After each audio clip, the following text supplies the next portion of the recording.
आणि यानंतर आपण पुढची बातमी पाहूया। सरकारला दगाबाजरे म्हणत उद्धव ठाकरे आजपासून सलग 4 दिवस मराठवाडा दौऱ्यावर आहेत।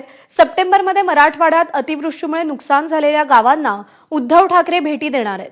नुकसानग्रस्त शेतकऱ्यांशी उद्धव ठाकरे बांधावर जाऊन संवाद साधणार आहेत। अतिवृष्टीमुळे नुकसान झालेल्या शेतकऱ्यांना सरकारनं 31,000 कोटींचं पॅकेज जाहीर केलं। मात्र ही मदत शेतकऱ्यांपर्यंत पोहोचली का? सरकारनं दिलेल्या पॅकेजचं काय झालं? शेतकऱ्यांसाठी जाहीर केलेली किती रक्कम पोहोचली? शेतकऱ्यांच्या हातात महिन्याभरानंतर किती पैसे आले? याचा आढावा घेण्यासाठी उद्धव ठाकरे मराठवाड्याचा दौरा करणार आहेत।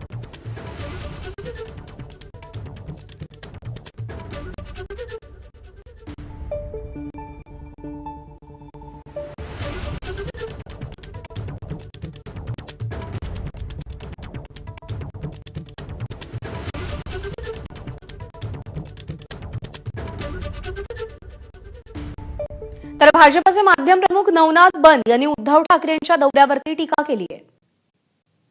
उद्धवजी ठाकरे यांचा मराठवाड्यातला दौरा हा शेतकऱ्यांसाठी नाही तर स्वतःचं राजकीय पीक घेण्यासाठीचा हा दौरा आहे। खरं तर देवेंद्रजी फडणवीस यांनी शेतकऱ्यांसाठी भरघोस मदत दिली, जवळपास 32,000 कोटी रुपयांचं पॅकेज दिले। असं असताना नौटंकी करण्यासाठी उद्धवजी ठाकरे हा दौरा करतायत। स्वतःचं राजकीय पीक घेण्यासाठी मराठवाड्याच्या बांधावर उद्धवजी ठाकरे जात आहेत। खरं तर मुख्यमंत्री असताना मराठवाड्याचा दौरा केला नव्हता, मुख्यमंत्री असताना मदत केली नव्हती, मंत्रालयामध्ये बसून होते आणि आज मात्र राजकीय फायदा मिळावा यासाठी ते मराठवाड्याचा दौरा करतायत।